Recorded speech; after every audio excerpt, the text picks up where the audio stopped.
Assalomu alaykum hurmatli Digital Academy Sirdaryo talabalari hamda obunachilari.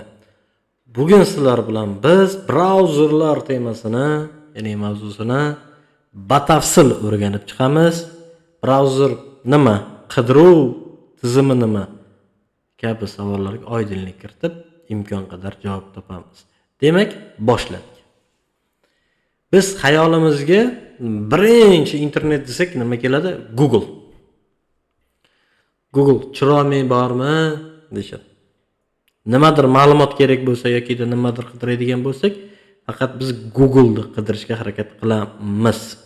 Aytaylik, bizda mana Google Chrome dasturi yo'q. Mana shunchaki yo'q. Mana yo'q. Va birinchi uchraydigan narsa, voy internetga qanday kiraman? Voy internet nima bo'ldi? Voy internetimiz qanday kira olamiz? Birinchi navbatda WinI ni bosamiz. Ya'ni internet tarmoqlarini to'g'ri sozlanganligiga, to'g'ri ulanganligiga ishonch hosil qilishimiz kerak bo'ladi. Bizda ochildi mana. Va ko'rib chiqamiz, set internet. Mana internet uzillar. Ethernet simli. Mana yapozini neset bizda hozircha tarmog'imizni o'chirib qo'yganmiz, tarmoq ishlamayapti. Wi-Fi da, ya'ni simsiz tarmoq orqali ulanganlarimizni ko'rib chiqsak bo'ladi. Mobilni hostop.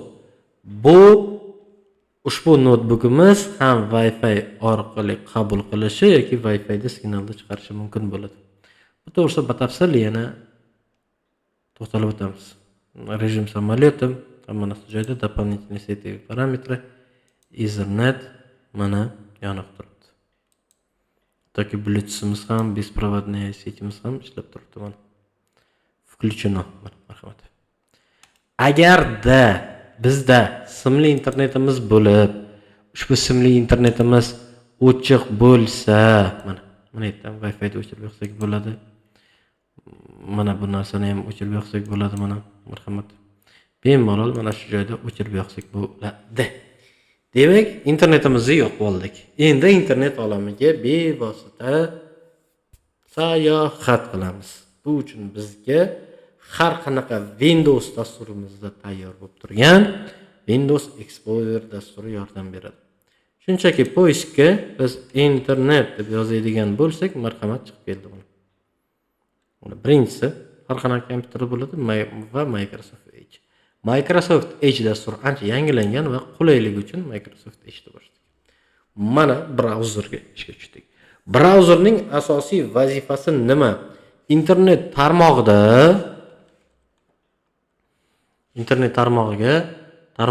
bizni surfing, ya'ni sayohatimizni xavfsiz qilish, internet tarmog'ida, internet ummonida ma'lumotlarimizni yuklash yoki yuklab olish kabi ishlarni qilib beradi.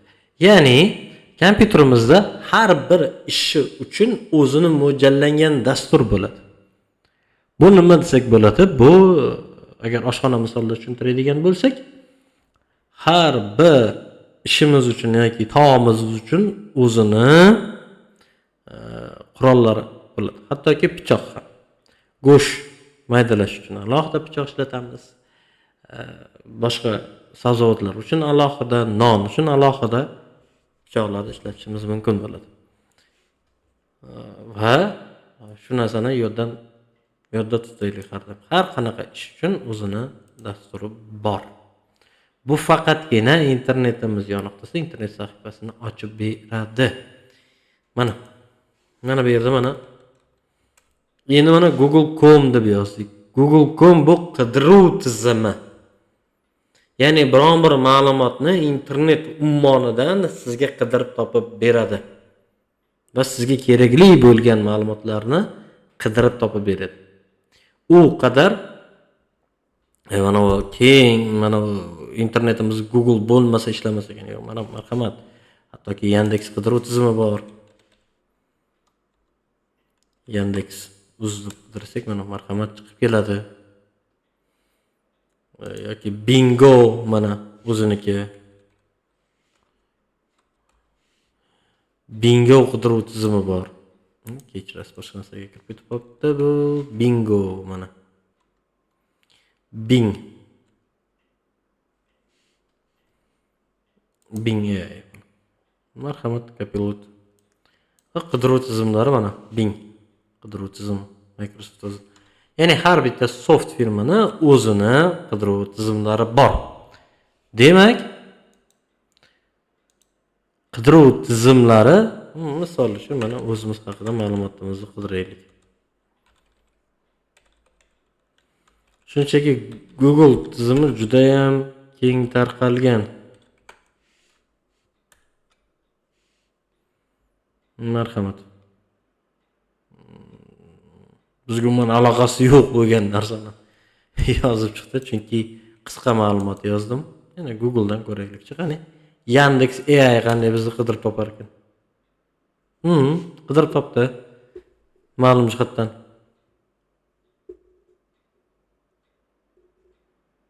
Mirzaliyev yo'q, bu bizga emas. Bu ham va bir necha qidiruv tizimlarimiz mavjud. Shundan hech qachon unutmaylik. Ya'ni brauzer bu internet olamini ochib beruvchi, qidiruv tizimi esa ma'lum bir ma'lumotlarni sizga qidirib topib beruvchi sanaladi. Hattoki Google dan foydalanayotganimizda qidiruv tizimini ham to'g'ri ishlatishimiz ancha yordam beradi. Ya'ni bitta usulni ko'rib chiqamiz. Kompyuter qismlar enter. Marhamat haqida ma'lumot rasmlari qidirdik yoki mana biz qo'sh tirnoq ichiga oladigan bo'lsak ma'lumotni, marhamat, deyarli o'zgarish yo'q. Bu narsa to'g'ri. Faqatgina har qanaqa ma'lumotlarni qidirishdan oldin to'g'ri kiritishimiz kerak bo'ladi. Ya'ni bu nima degani? Kompyuter qismlari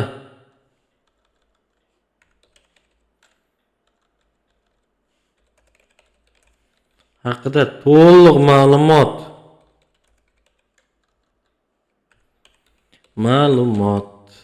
deb enterni bossak, marhamat, Wikipedia'ni ochib berdi hamda bizga imlo xatolarimizni ham to'g'ri chiqarib berdi. Wikipedia kompyuterning tarbiya qismlari haqida ma'lumot, ya'ni birinchi qismimizda yozganimizdan ko'ra ikkinchi qismimizda yozganimiz juda ham tiniq va aniq kelib chiqdi. Ma'lumotlar qidirib berdi. Endi Google'ning ustuvor jihatlarini ko'rib chiqsak bo'ladi. Google brauzerining ustuvor jihatlari juda ham ko'p. Ya'ni akkauntlarimizga e'tibor bermaysiz. Juda ham ko'p foydalanamiz. Mana Canva, ChatGPT yoki boshqa bizga kerakli oynalar hammasini bir joyga yig'ib olgan bo'lamiz. Demak, buni asosiy ustuvor tarafi nimada? Birinchi ustuvor tarafi bu bizning maxsus mana emailimiz ega bo'lishimiz mumkin. Mana Gmail kiradigan bo'lsak, marhamat. Gmail ya'ni elektron pochtamiz. To'liq mana, marhamat. Marhamat. Yoki-da boshqa tizimlari bilan bemalol muloqot qilishimiz mumkin. Ya'ni bu Google Drive, ChatGPT, ViaWatch kabi tizimlari bilan, Google'ning boshqa tizimlari bilan ishlashimiz uchun juda ham zarur bo'ladi. Va bir necha qulayliklari bor. Bu qulayliklar haqida keyingi darslarimizda batafsil sizlarga tushuntirib beramiz. Bugungi o'tgan mavzumiz qaytarib o'taman. Brauzerlar hamda qidiruv tizimlari. Demak, zaruriy dasturlarga kiramiz. Zaruriy dasturlar, mana marhamat. Brauzerlar. Marhamat mana. Google brauzerimiz bor. Yandex'imiz bor. Microsoft Edge bor, Mozilla bor. Nima uchun bizda faqatgina Google bilan Microsoft Edge? Chunki oddiy, sodda, tushunarli ishlashi. Opera juda ham yengil, lekin qidiruv tizimlari ishlashliklari ancha sekin. Mozilla u ham xuddi shunday. Ba'zi holatlarda, faqatgina ba'zi holatlarda, agarda siz ma'lum biron bir sayt ochdik, mana Google'da ochdik. To'g'rimi? Mana Google'da ochdik. Google'da ishlanmasa, ushbu saytga kirmasa, o'shandagina biz boshqa saytlarda ochib ko'rsak bo'ladi. Ya'ni nima degani mana? Yandex browserni ochib ko'rsak bo'ladi. Yokida Microsoft Edge'da ochib ko'rsak bo'ladi. Ya'ni biron bir sayt agarda bitta brauzerda ochmadimi, demak bu degani boshqa brauzerda ham tekshirib chiqsak bo'ladi.